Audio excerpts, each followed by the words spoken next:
el momento por la carga está colocada en esta posición cuando hacemos planteo el sistema equivalente, traslado esta carga al centroide que de compresión, y esta fuerza de compresión genera un momento en el sentido X y en el sentido Y.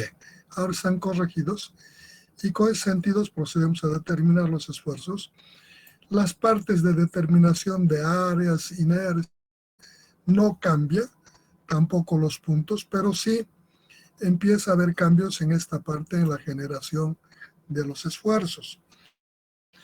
Si bien la ecuación general era esfuerzo en la dirección Z igual más menos PZ sobre A, más menos MX y X y E sub N, más menos MY sobre IE por XM. La ecuación general. Para el punto 1, vamos a ver, nos vamos a ir a la figura para ver, el punto 1 es este. La carga axial PZ genera compresión, va a ser menos sobre A. Este momento en X hace esta operación, tracciona todo lo que queda arriba, entonces aquí va a ser una tracción, más MX por la distancia de este eje al punto Y del punto 1. Eso vamos a ver aquí. Este término MX sobre IX va a ser constante, 5P sobre 175 para todos los puntos, eso va a ser constante. Este es una tracción, entonces aquí ponemos, aquí está para el punto 1, menos, más esta cantidad, esto dividido en 3, este valor, y esto es YN del punto 1, aquí está YN 5. Y luego el esfuerzo generado, el momento en Y. Para eso vamos a irnos a la figura, y aquí el momento en Y hace esta operación. Tracción aquí, comprime este lado. ¿Dónde está el lado de tracción? Entonces también será más, esto era menos por ese error del sentido del momento, entonces más, sobre esto es constante para todos los problemas, va a ser el mismo. Lo que va a cambiar va a ser xn, x del punto 1, 7. Hacemos operaciones, dice que sale este valor sigma z en el punto 1, 0.162 P1, ya está corregido. Igualo a los 2.000 kilos por centímetro cuadrado, que es el esfuerzo de compresión o tracción. Y entonces de ahí despejo el P1 y dice, en este punto puede aguantar, trabajando a 2.000 kilos sobre centímetro de tracción, hasta que la carga P aplicada sea de 12.302.6 kilogramos. Para el punto 2, unos cuantos puntos para el planteamiento de las variaciones.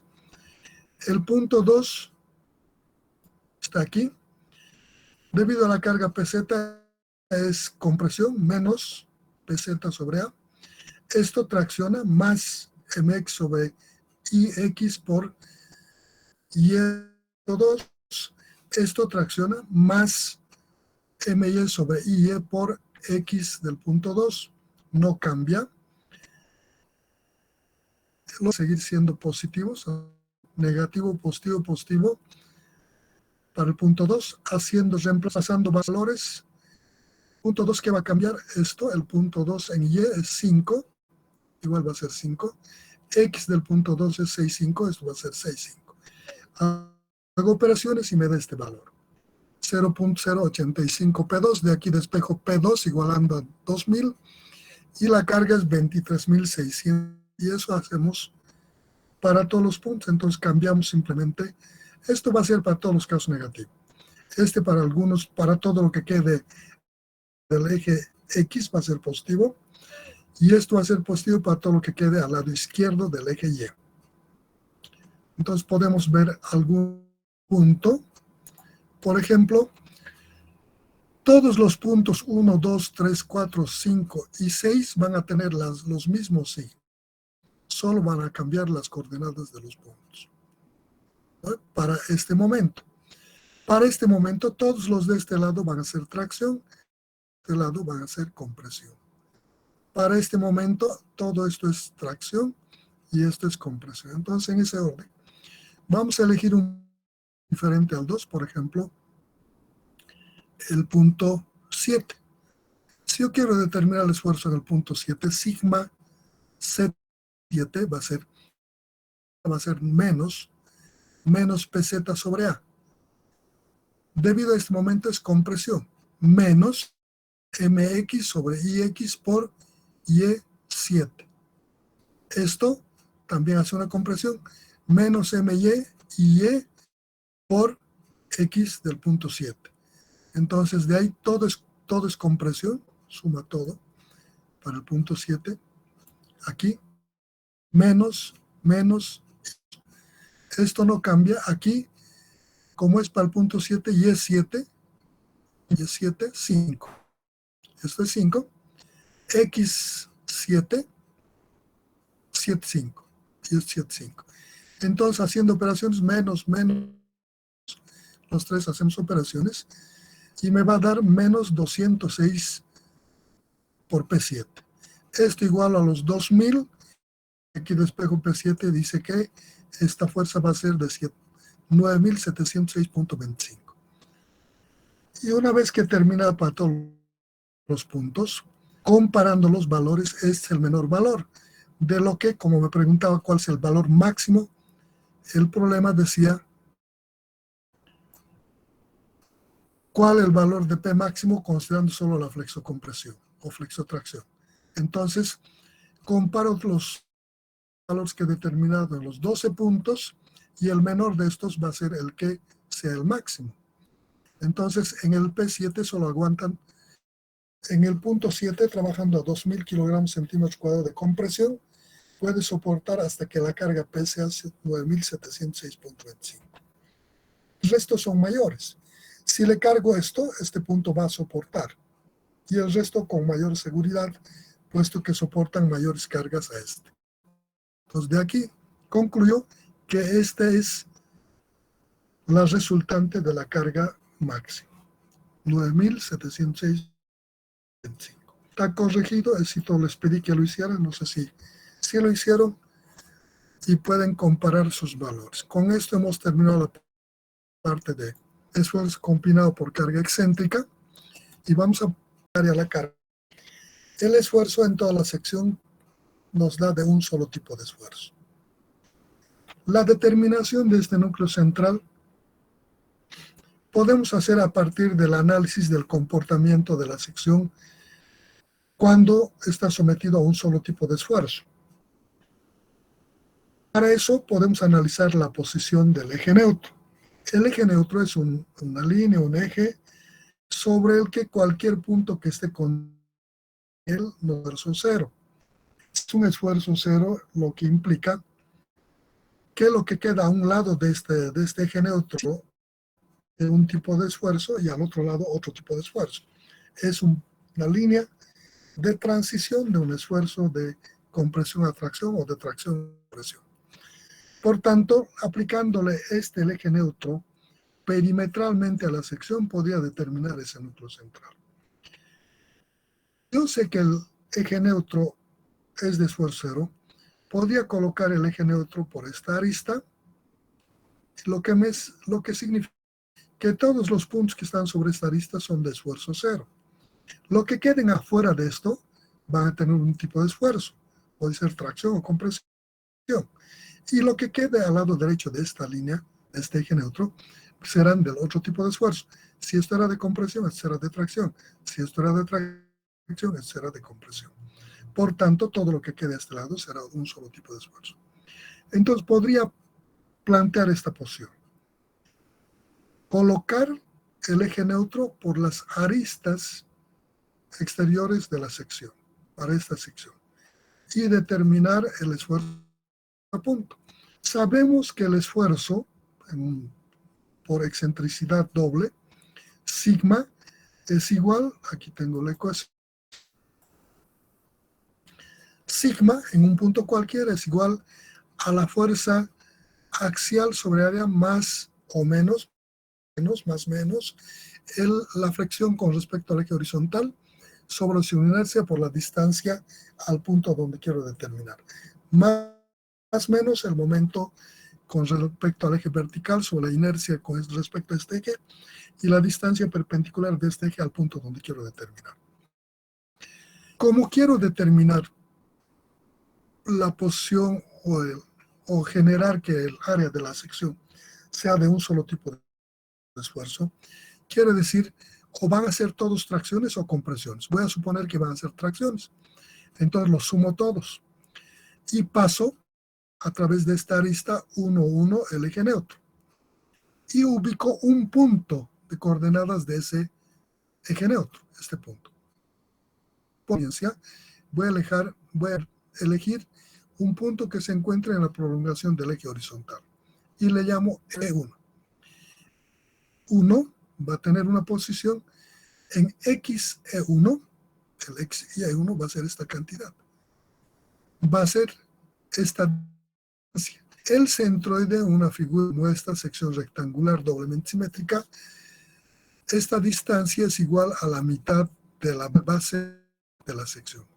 Entonces, como está a la izquierda, será menos B medios, esta distancia en X. En Y, como está sobre el eje X, no tiene componente. En X será Y E1 será 0. Entonces tengo las coordenadas. Reemplazo estas coordenadas en esta ecuación. Estas coordenadas Y sub E y X sub E representan coordenadas del punto sobre el eje neutro, este punto. Por otra parte, el momento en X y el momento en Y puedo determinar debido a las excentricidades. El momento en X va a ser igual a P por Y sub P y MY por P por X. Supongamos aquí está la carga, por decir. Entonces el momento en X será esta fuerza multiplicado por este brazo que es el Y sub P. El momento respecto será esta fuerza multiplicado por este brazo. De ahí saco estos valores. Reemplazo en esta ecuación. Ahí está, reemplazado en esa ecuación. Hago operaciones para efectos de hacer la aplicación más fácil. Incorporo el radio de giro. Aquí tengo área sobre inercia en X, área sobre inercia en Y. El radio de giro es una cantidad, es una característica geométrica y es igual a la raíz cuadrada de inercia sobre su área. Y aquí tengo área sobre inercia, que es el inverso. Entonces, digo, elevo al cuadrado el radio de giro como la cantidad que está dentro del radical, de ahí saco que el Rx cuadrado, que representa el radio de giro con respecto al eje X, ha de ser igual a la inercia sobre el área. El radio de giro con respecto al eje Y al cuadrado ha de ser igual a la inercia en Y sobre su área de la sección. A su vez, en una sección rectangular, esta inercia es base por altura al cubo sobre 12. Esta es base por altura. Reemplazo eso, hago operaciones y digo que este radio de giro, una vez que hago simplificaciones, es igual a h cuadrado sobre 12. De similar inercia respecto al eje Y es su altura por su base al cubo sobre 12. Sobre base por altura, hago simplificación. Radio de giro respecto al eje Y al cuadrado es igual a su base al cuadrado sobre 12.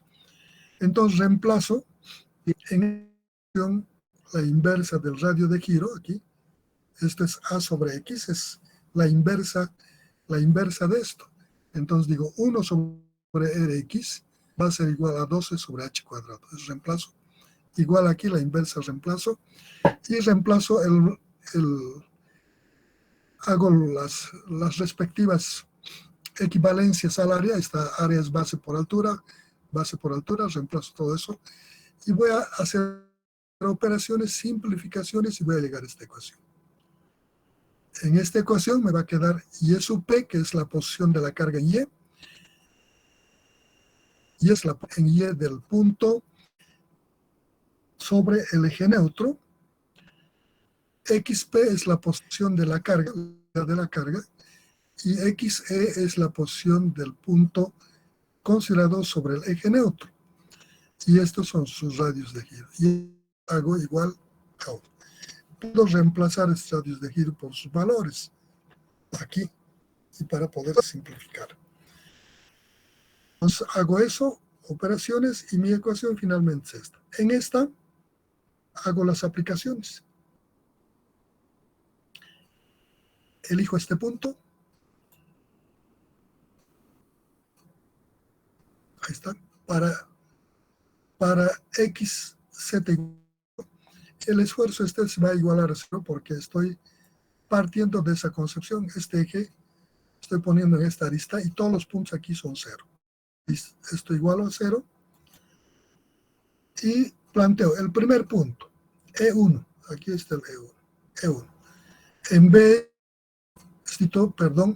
en xe1 es igual a menos B medios. Y E1 a 0. Entonces eso estoy colocando aquí. El primer punto. Menos B medios en X y en Y 0. Reemplazo aquí. Digo, estos son los puntos YE, este 0 es este YE. 0 por esta cantidad sobre cualquier cantidad me da 0. Esto se anula. Para este lado, digo 12xp, este es el xe menos b sobre b cuadrado. De aquí simplifico, me va a quedar, esta b se va a simplificar con esta b, y me va a quedar 24 sobre b, ¿no? Algo así.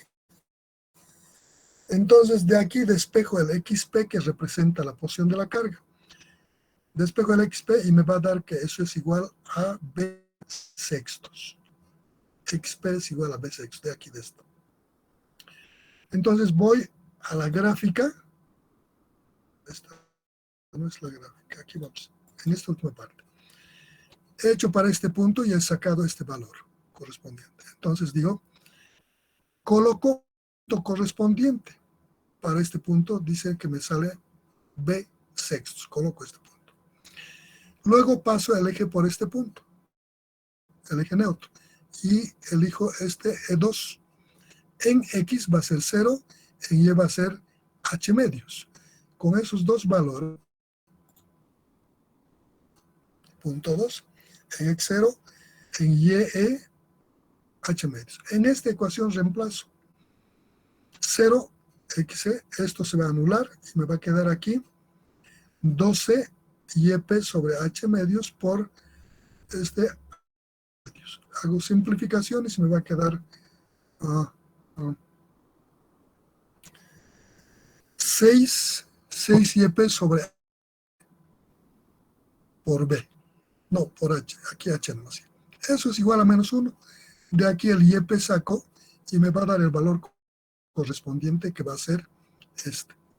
YP, que es este valor de YP, me va a dar que es menos X sextos. Entonces voy a la figura hecho para este punto y me va a dar este valor. Menos P sextos. Coloco ese punto. Luego hago pasar por esta arista, el eje neutro, y determino las coordenadas de este punto. Aquí está la arista, le estoy llamando E3. Determino ese punto E3. Hasta el E3. Es este punto. En X va a ser esta cantidad B medios. Y en Y está sobre el eje X, 0. Esto reemplazo otra vez en esta ecuación. Y de aquí voy a sacar el correspondiente a la distancia XP. Despejo de aquí el XP y me dice que ese punto es el punto 1 B sextos. Entonces voy aquí, a partir de este punto, calculo este menos B sextos. Aquí está. Es el punto. Ya tengo este y este remarcado. Entonces, para poder determinar este otro punto, coloco el eje neutro aquí. Digo que el E, este punto que es de esfuerzo 0, en Y del punto E4 va a ser igual a menos H medios.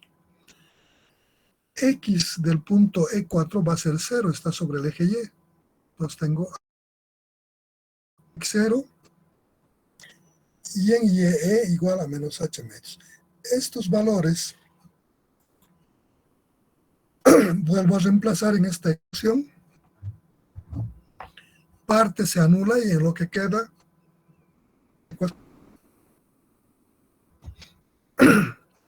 de lo que queda despejo el valor correspondiente a YP y me va a dar este valor. 0 en X, está sobre el eje Y, y en Y me da H sextos, y tengo los 4 puntos que me determinan el núcleo central. Agarro el punto P1 con P2, P2 con P3, P3 con P4 y P4 con P1. Y armo esta área, este rombo. Este es el núcleo central. Este núcleo central, cuando la carga que coloque sobre este núcleo central sea perimetralmente sobre estas aristas o dentro de esta área, la sección esta va a estar en un solo tipo de esfuerzo. No va a haber esfuerzo combinado. Esto es lo que he partido de esta concepción de que por todas las aristas va a pasar el eje neutro. Entonces, todo lo que queda dentro es un solo tipo de esfuerzo. Si la carga que le aplico dentro de esta área es de compresión, todo el esfuerzo en esta área va a ser compresión. Si le aplico tracción aquí, este esfuerzo aquí será de tracción en toda la sección. Eso es el núcleo central. Este núcleo central tiene varias aplicaciones dentro del campo ingenieril, especialmente en la utilización de materiales en los que es capacidad de soporte a un solo tipo de esfuerzo. Y es necesario verificar que no aparezcan esfuerzos combinados que atentan a la seguridad de la estructura. ¿No? Ustedes sí han hecho aplicaciones de esto. Una de sus primeras aplicaciones que han hecho es en mecánica de suelos. Creo que en suelos 1 o en 2 llevan lo que son muros de gravedad, muros de contención de gravedad. Los muros de gravedad normalmente se han hecho de mamposterías. Las mamposterías solo trabajan a compresión.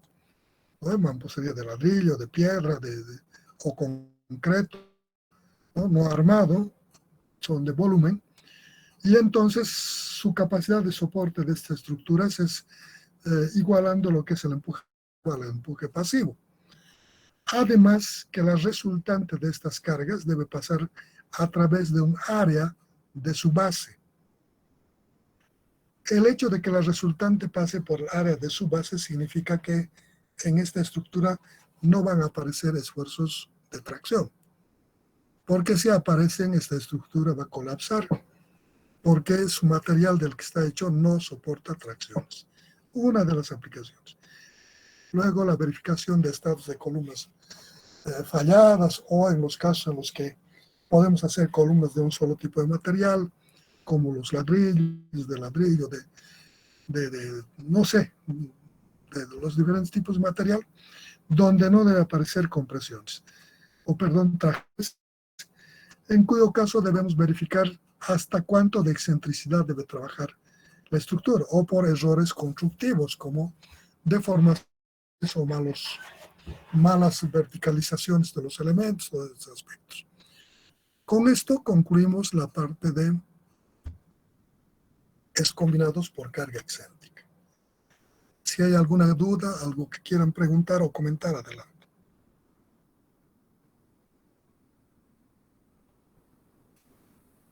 Ingeniero, esta sección que estamos analizando, entonces, no es la mitad por ejemplo, de su sección transversal, es una completa sección donde solo estamos suponiendo que sus laterales van a ser los ejes neutros, ¿verdad?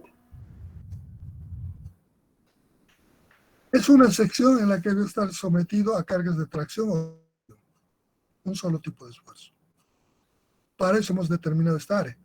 Para esa determinación, cuando ustedes han visto la parte de flexión simple, en RESIS 1, han analizado y han indicado que el eje neutro en una sección, en flexión simple, podría, en esfuerzo combinado, podría encontrarse dentro de la sección en el borde de alguna de las aristas de la sección, encontrarse en el plano que contiene a uno de los ejes centroidales o al otro, o puede estar fuera de la sección. Cada caso de posición del eje neutro representa una forma de distribución de esfuerzos en el elemento. ¿Bueno?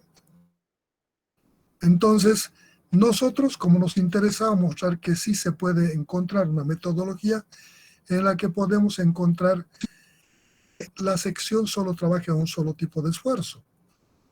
Y es cuando la carga que le apliquemos de tracción o compresión al área se encuentra en el borde de esta área. Eso es el motivo núcleo central. Para eso hemos partido colocando el eje neutro de aristas. El eje neutro puede encontrarse en la sección, en forma horizontal, inclinada, sobre este otro eje, puede ser en esta arista, en esta otra arista, o fuera, o inclusive en el infinito, el núcleo central. Cada posición de eje neutro representa una distribución de esfuerzos en la sección. Y lo que estamos tratando es de aplicar estos conocimientos para detectar la forma de trabajo de una sección a un solo tipo de esfuerzo. Eso es lo que hemos hecho. Está bien, muchas gracias. Después las aplicaciones son múltiples. En cada caso uno puede buscar. De hecho, en la práctica, cuando se construye lo que se ha diseñado, no siempre se construye en la perfección de ese diseño. El hacer que las cargas concentradas incidan exactamente en el centroide de las cargas es poco probable, ¿no? Entonces, hay siempre por constructivos una cierta excentricidad. De hecho, cuando vean materias de diseño van a ver que se admite una cierta excentricidad. Para eso las teorías desarrolladas en los diferentes materiales cubren estas pequeñas excentricidades. Pero mayores a eso hay un límite y eso podemos hacer a través de la aplicación de estos conocimientos que estamos viendo por carga excéntrica. Bueno, entonces hemos terminado la parte del tema 2A del esfuerzo combinado en secciones con carga inclinada, con carga excéntrica y la determinación de un núcleo central que nos permite hacer trabajar la sección a un solo tipo de esfuerzo.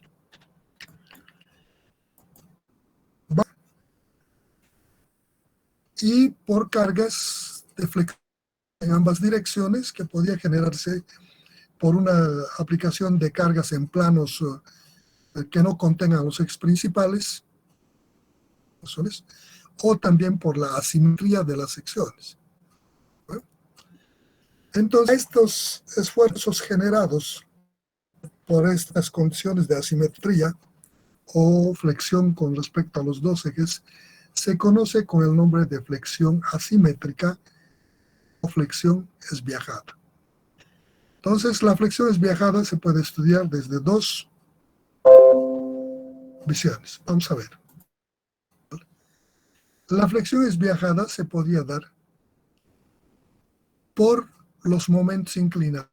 Cuando generamos momentos con respecto a los dos ejes, este momento descompongo en X y Y, en dirección X y en dirección Y me genera flexión asimétrica o esbiajada. Uno por la posición de los momentos. Otro podría dar la asimetría de la sección.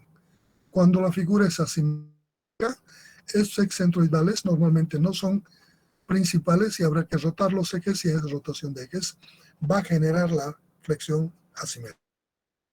Entonces, para determinar nosotros este comportamiento de la flexión asimétrica, que depende o del momento o del tipo de sección, asimétrico o simétrica, vamos a ver dos métodos. Vamos a ver primero la flexión asimétrica pura esbiajada, quiere decir solo por momentos, y flexión pura esbiajada de asimétricas en los dos comportamientos. Y vamos a ver dos métodos. Un método un método que se conoce al método de los ejes centroidales y principales. Quiere decir que estos ejes, aparte de estar al centroide de la sección, sea simétrico o asimétrico, deben ser ejes principales, eje mayor, eje menor.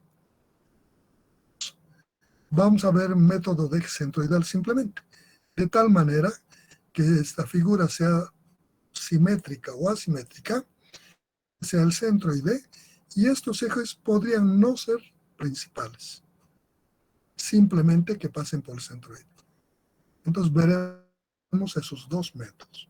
En general, vamos a empezar con el primer método de los ejes centroidales y principales, en una flexión pura.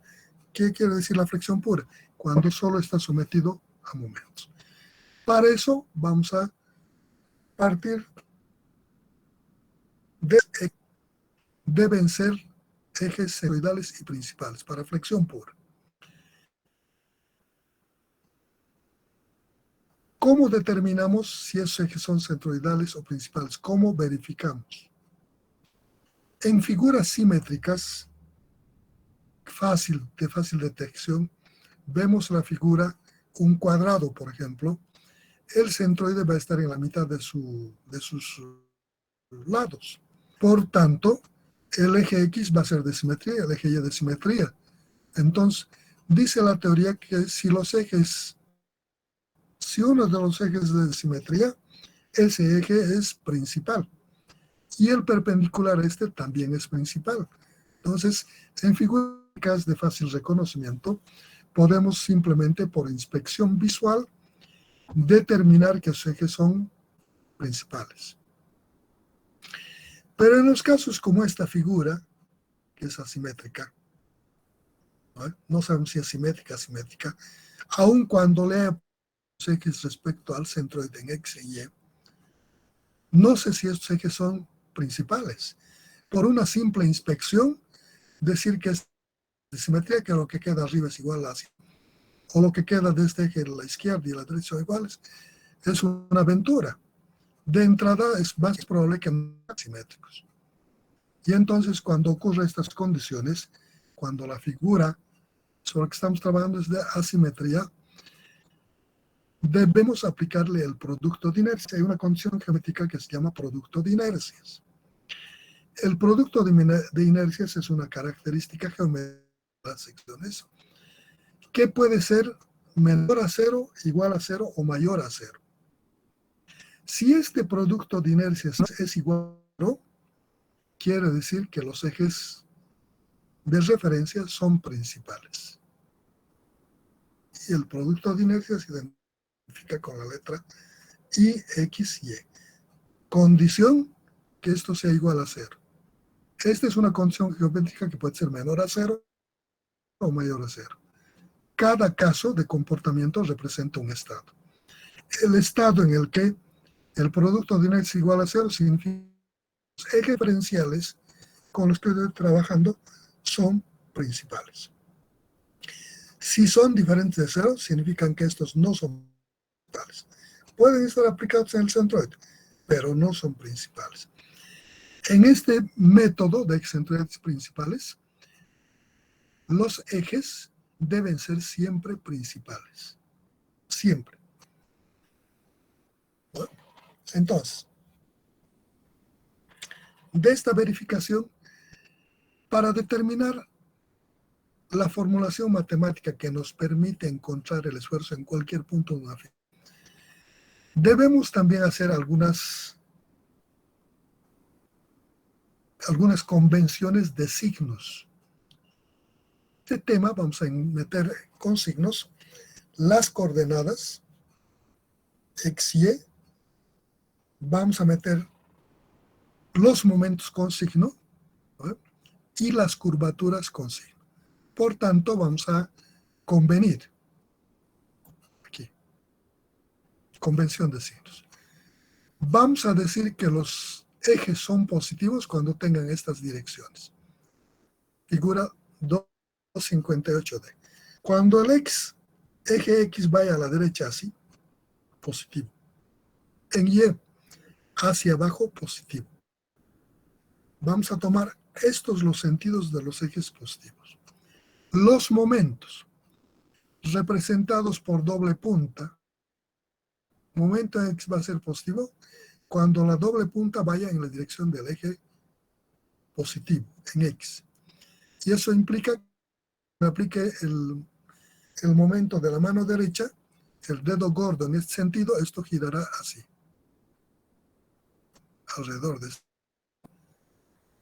Este será el momento en X positivo. El momento en Y positivo, la doble punta, el azul es el vector momento, con doble punta en Y, está sobre el eje Y, va en el sentido positivo del eje Y positivo. Dedo gordo y esto va a empezar a girar así. Estos serán los sentidos positivos de los momentos. Las curvaturas. Cuando a una viga nosotros le aplicamos unas cargas, esta se curva. Esa curvatura vamos a decir positiva así. En el plano YZ, cuando el eje Y es el vertical y el Z es longitudinal del elemento. La curva va a ser positiva en este sentido. Cuando curve así, longitudinalmente. La curva va allá, la parte cóncava hacia el eje Y positivo. A esa curvatura llamamos calle y será positivo, la que se curve así. Las fibras superiores sean de tracción y las fibras inferiores del arco convexo cóncavo sean de compresión. En el otro plano, en el plano XZ, este es el longitudinal y este es el transversal. La curvatura respecto a este eje, cuando en el plano YX hacia el sentido positivo del eje X, se haga cóncava el arco y a la otra parte contraria convexa. Este lado se va a comprimir, este lado se va a traccionar. Estos serán los sentidos positivos para todo este tema que vamos a desarrollar en flexión asimétrica. Si yo quiero determinar bajo esta concepción los esfuerzos en un elemento, voy a partir de un elemento doblemente simétrico.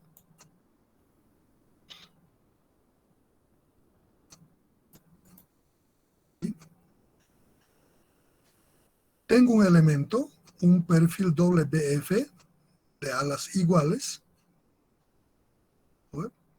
B, T1, H, T2, B, y entonces si esta ala y esta ala son iguales, el nervio es de una altura H con espesores, pueden aún hasta ser diferentes con estos, pero este y este del mismo espesor y altura. Esta figura, si este es igual a esto, el centroide va a estar en la mitad del ala en X, en Y va a estar a la mitad de la altura total, y este será el centroide. Si coloco sobre este de los ejes positivos, eje X y eje Y positivos, y los momentos positivos, MX y MY, y quiero determinar en esta figura el esfuerzo en este punto N, que se encuentra a la distancia X, Y, y a la distancia Y sub N del eje X. Como esta figura es simétrica, doblemente simétrica, el producto de inercias X y Y me da 0. De hecho, lo que queda arriba de este eje, esto, si corto aquí y los traslapos son exactamente el de arriba y el de abajo igual. Este eje Y, corto aquí, y lo que queda a la izquierda es exactamente igual a lo que queda a la derecha. Los dos son de simetría, por tanto son ejes que están aplicados en el centroide y son principales. Entonces, todo lo que hemos hablado de que está en figuras simétricas, flexión simple, podemos determinar a partir de esta concepción y colocación de la afección de estos momentos sobre el punto, generar la formulación aquí. En Resis 1 aprendieron una fórmula de dirección simple, pura, mc sobre i, ¿se acuerdan? Si este el eje de flexión es el eje X, ¿sí? El momento X, este momento, ¿qué hace? Hace esta operación. Tracciona todo lo que queda arriba y comprime aquí. Entonces digo, el esfuerzo en este punto, generado por este momento, sigma en la dirección Z, es el eje Z, en el punto N, va a ser igual al esfuerzo que me genera este momento. Este momento hace esta operación. Comprime este punto. Compresión. Entonces digo, menos, ¿quién comprime? El momento, mx, sobre la inercia con respecto a esta flexión, y el punto se encuentra a esta distancia por y sub n. Ya tengo el esfuerzo en este punto generado por este momento en x. Más el momento que me genera el esfuerzo en este punto, el momento en y. El momento en y hace esta operación. Punta derecha, gordo, giro en este sentido. Tracciona todo lo que queda de este lado, jala y comprime de este lado.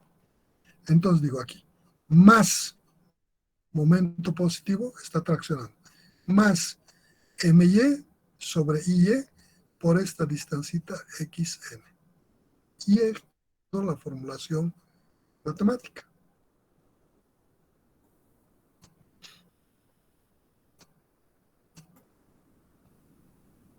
¿Dónde está la ecuación? No hay.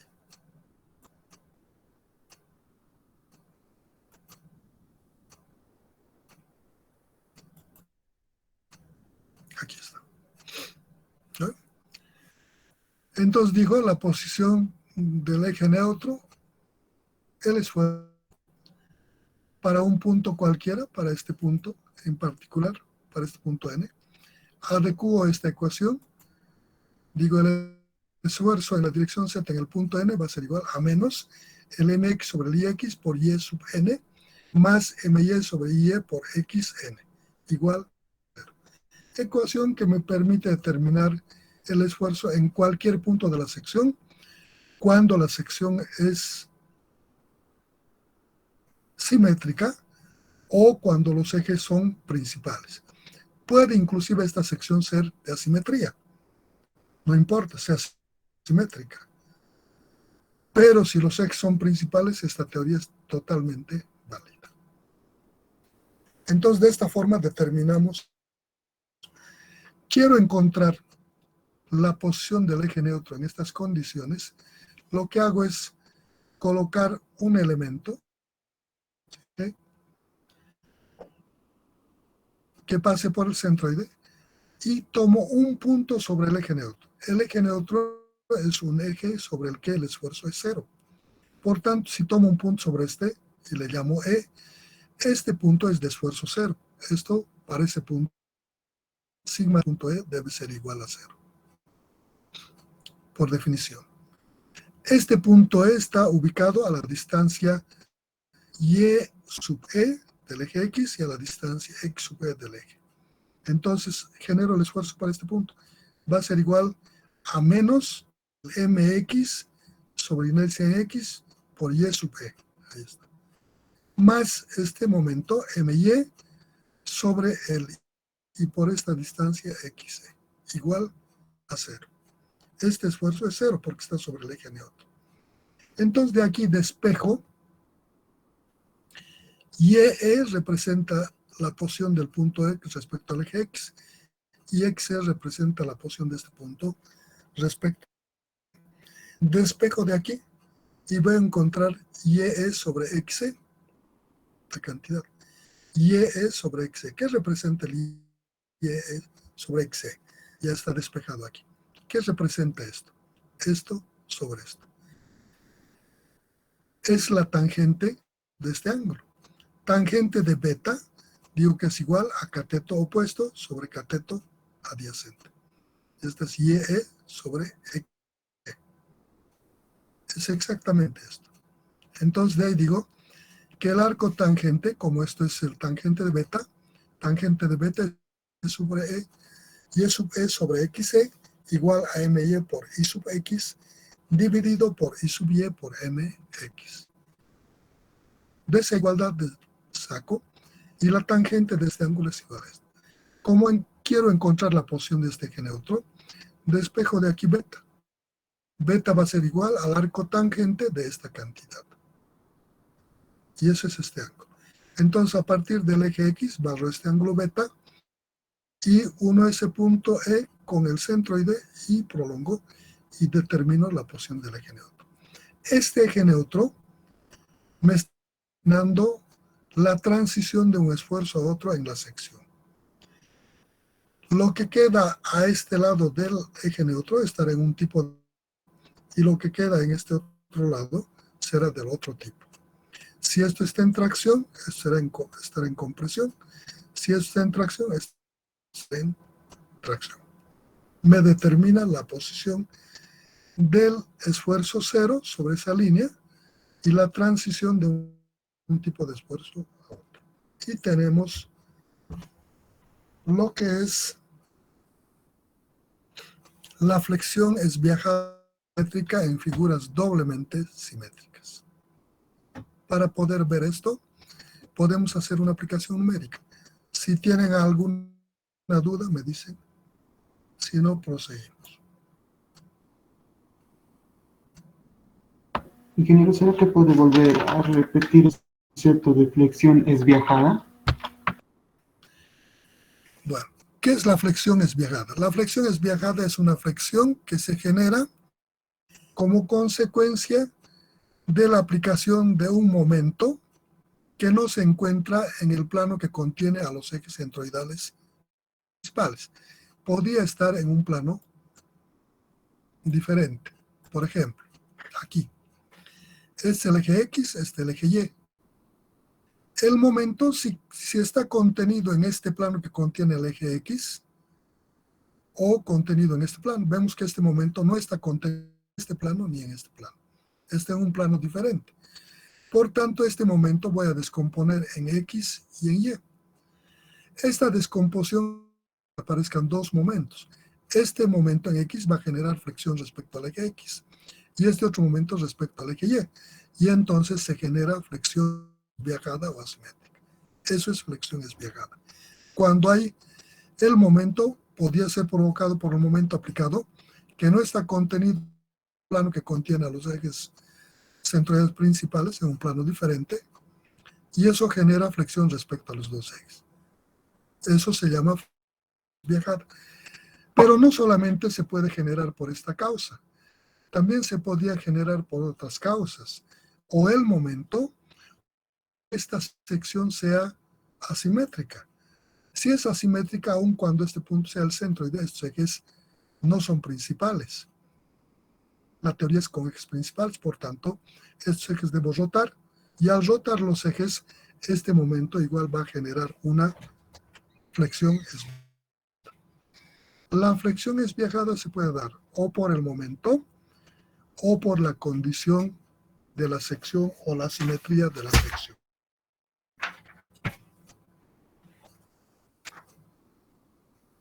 Muchas gracias, Inge.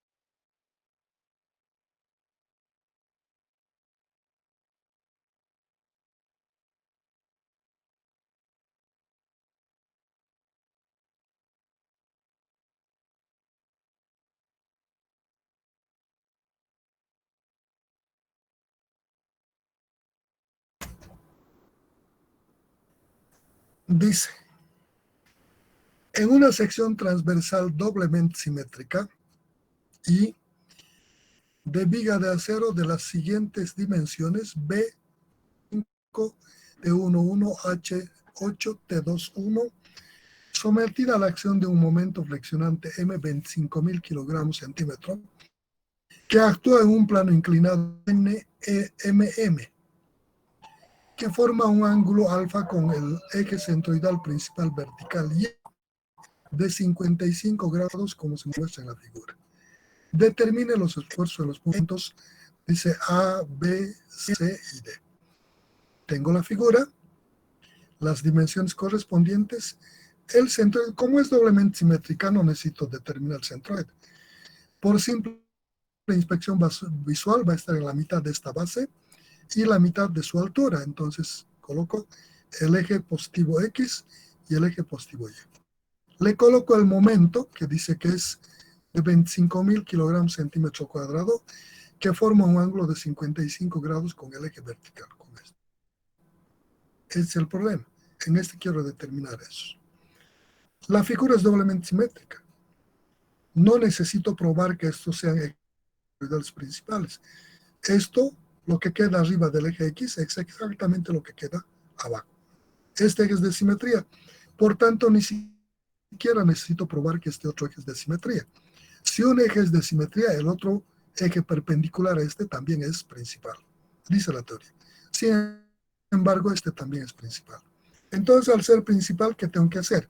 Le aplico la ecuación donde dice sigma en la dirección Z en el punto A al ser igual al momento descompuesto en este eje X, mx sobre ix por la distancia de este eje al punto YA, más el momento descompuesto en este eje vertical con su momento sobre la inercia con respecto a este eje y multiplicado de este eje al punto A en x A. Para eso, ¿qué necesito? Necesito determinar primero este momento descompuesto en X y Y y sus signos. Procedo a determinar, aquí estoy determinando el centroide, cosa que no es necesario, simple inspección. ¿No? Aquí he puesto de ejes, en caso de que esto no fuera de simetría, pongo ejes referenciales y determino esta cantidad y tengo el centroide. Coloco el centroide, el momento, y procedo seguido a descomponer el momento.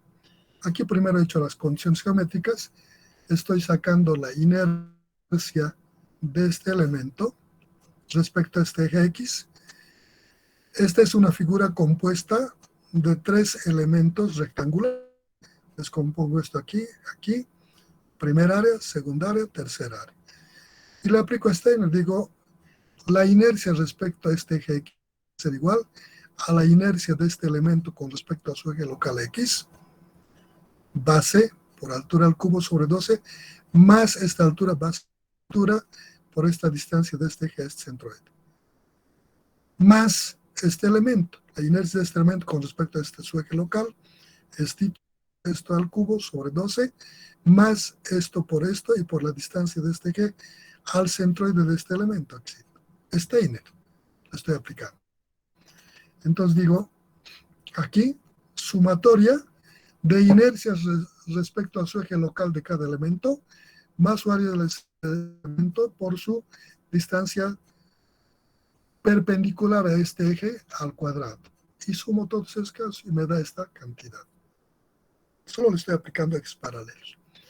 La inercia respecto al eje Y es igual a la sumatoria de las inercias respecto a su eje local Y de elemento de cada área, más esa área multiplicado por la distancia del eje de flexión que voy a considerar al punto cuadrado, al centroide del elemento que estoy considerando. Eso sumo y tengo esta cantidad. El producto de inercias va a ser área multiplicada por sus coordenadas de cada elemento. Estas coordenadas entran con signo, con los signos x a la derecha positivo, x a la izquierda positivo, y hacia abajo positivo, y x hacia arriba, o ya hacia arriba negativo. Entonces, de eso, esto nos va a dar 0. Ya de entrada sabemos que nos va a dar 0 porque estos son de simetría.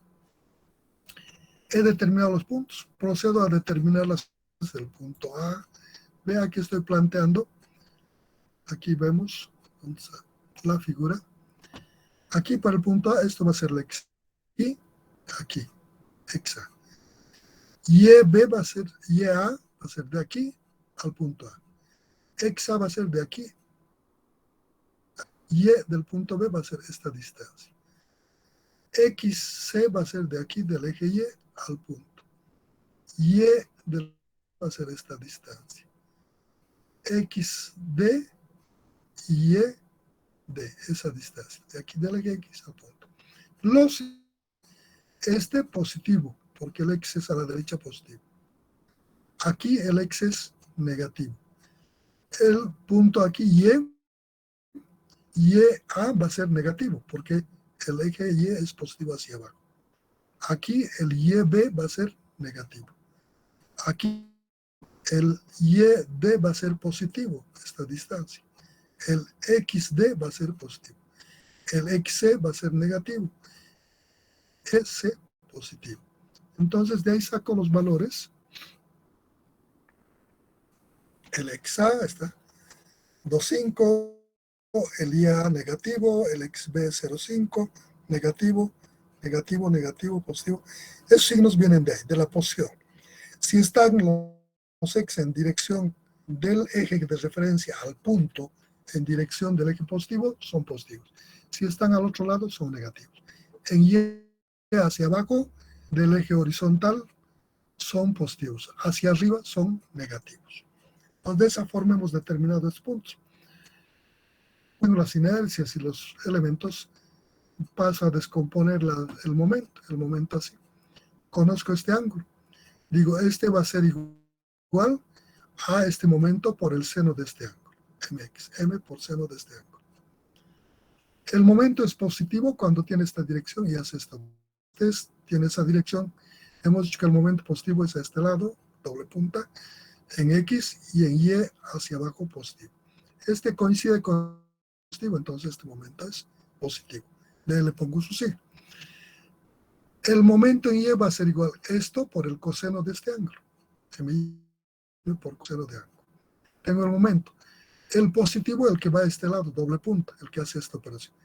Esto va en sentido contrario, esto es negativo. La magnitud del momento. Tengo los momentos. Para efectos de simplificación, incorporo unos W1 que ha de ser dividido sobre su inercia. Va a ser constante para todos los puntos. Por eso el momento entra con signo. Más 20.778.80 dividido entre la inercia en X, que aquí hemos sacado, es 246. Ya esta cantidad. El W2 le estoy llamando al momento en Y, esto, sobre inercia en Y, con su signo, menos 14.000 y fracción, dividido entre la inercia en Y, que es 21,5. Entonces hago operaciones y este W me da esta cantidad. El signo viene de aquí del momento. Así. Ya tengo eso. Entonces, como estos van a ser constantes, ¿qué va a variar? Simplemente las coordenadas de los puntos. Digo, el esfuerzo en este punto A, sigma, Z en el punto A, aquí está el punto A, va a ser igual a este W menos de la fórmula. La fórmula es menos mx sobre ix por y del punto A. Entonces, le pongo este menos, es menos mx sobre ix por y del punto A. Entonces, como esto es x sobre ix, esto tiene también su signo, si el momento es positivo o negativo. Este viene de la fórmula. Esto también entra con su signo, dependiendo si el momento es positivo o negativo. Esto también entra con su signo. YA, aquí hemos determinado el valor de YA, menos 5. Entonces, en esta ecuación, trae con su signo. Menos el W1 tenemos por aquí. Es positivo, menos 83,25, menos 83,25 por este que es menos con menos más, por esta cantidad, más W2 entra, este más es de la fórmula. Este también viene con su signo. Aquí está, es negativo, menos. Entonces colocamos aquí menos, más este tiene menos, nos da menos. Este XA vamos a la XA, es positivo, 2,5. Entonces decimos que va a ser esta cantidad menos por esta cantidad positiva, nos va a dar negativo. Hacemos operaciones y nos da este valor. Nos está diciendo que el esfuerzo en este punto es negativo. Menos 1.251.12 kilogramos sobre centímetro cuadrado. Esto nos dice que esto es una compresión. Y eso lo aplico para el punto B, para el punto C. La ventaja de aplicarle esto es que estos son constantes ahora para todos. Pero vienen con su signo. Eso está determinado aquí. Les reemplazo el momento con su signo y este viene con signo. El signo se reemplaza con su signo. El otro signo viene aquí de la fórmula. Vamos a mostrar aquí. Vamos a la fórmula. Más arriba.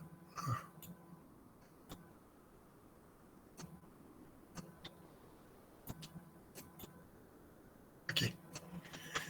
Esta fórmula es así. Menos mx sobre yx por y del punto. Más my sobre y. Estos signos. Y esto entra con su signo. Esto entra con su signo. Entonces hay que hacer el producto así. Menos. Si esto fuera más por menos. Menos por más. Más. Menos. Menos. Si esto fuera menos por menos. Más. Y eso se hace más. En el caso de que sea negativo, menos por menos. Y por este menos, menos, ¿no? Hay que hacer primero el producto. En el proceso, cada parte entra con su signo. Este signo de la fórmula se produce con menos. Este más también entra su más. Y este con signo y este con signo.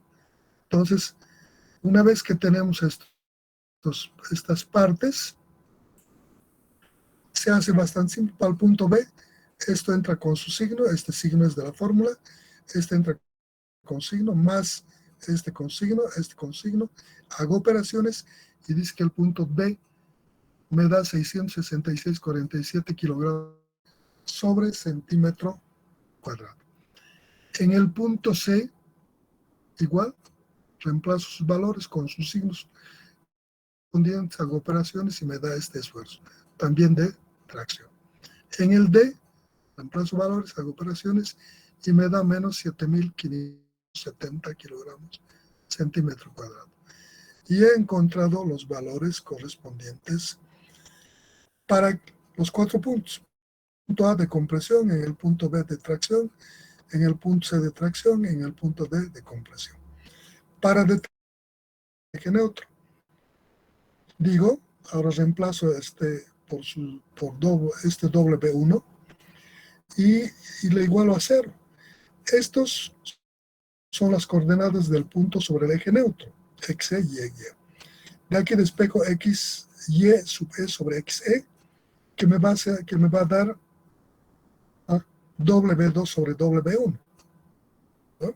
Entonces, de ahí digo que el beta, el ángulo, conforme con respecto al eje horizontal, va a ser igual a tangente de W2 sobre W1, con sus signos. Entran con. Y de aquí me sale el beta menos 82,885 grados. En la colocación de esto, hay que tener en cuenta el sentido de giro. Para colocar esta posición del eje neutro, del eje Y, ¿a qué lado debo rotar? ¿Debo rotar allá o aquí? Debo partir de esta convención de signos. Estoy trabajando con esta convención donde el eje X es positivo aquí y el eje Y es positivo aquí. Por tanto, cuando determino este eje, la rotación es positiva en el sentido horario, porque aquí estoy tomando el cuadrante positivo. Sí. Si el beta me sale positivo, de este eje barro el ángulo beta. Y hay uno. Si el beta es negativo, a partir de este eje barro hacia arriba, y uno ese punto con el centroide, y ese es el eje neutro. Beta negativo en sentido anterior, beta positivo en el sentido horario. Hemos hecho con respecto al eje X. Pueden hacer si quieren con respecto al eje Y, es simplemente su fórmula adecuada para esas condiciones. Esa es flexión es viajado asimétrica en secciones doblemente simétricas. No tiene ninguna complicación. La diferencia, que aquí entran todos con sus signos. El momento entra con signo. Las coordenadas entran con signo. Los ejes X positivo y Y positivo. Giros negativo, positivo. ¿No? Entonces, tener en cuenta. Y las curvaturas de las que hemos partido, que hacen que estos giros vayan acompasados con los signos que hemos acordado. ¿Alguna cosa? El momento M está en el plano, ¿verdad, Inge? ¿Perdón? Está en el plano el momento M. El momento M. Sí, ese momento, Inge, ¿En cuál plano? donde conforman X y Y. No, El plano de la hoja. no. ¿Dónde está este momento? A ver, ¿dónde está tu geometría descriptiva? A ver,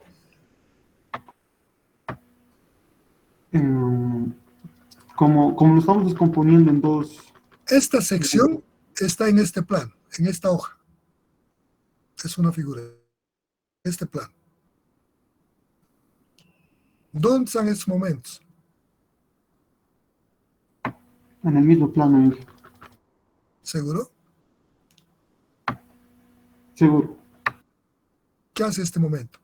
Hace esta operación. Va a jalar todo lo que queda y abajo va a comprimir. Este otro va a jalar aquí, va a comprimir aquí. ¿Cómo son los esfuerzos generados por este momento? Son perpendiculares a esta hoja. Son perpendiculares a estos puntos, hacia afuera o hacia adentro. ¿Qué hace este momento? ¿En qué plano está este momento? En un plano perpendicular a ese mismo. ¿En cuál plano? El plano perpendicular a la hoja. ¿Seguro? Sí, ¿Y este momento?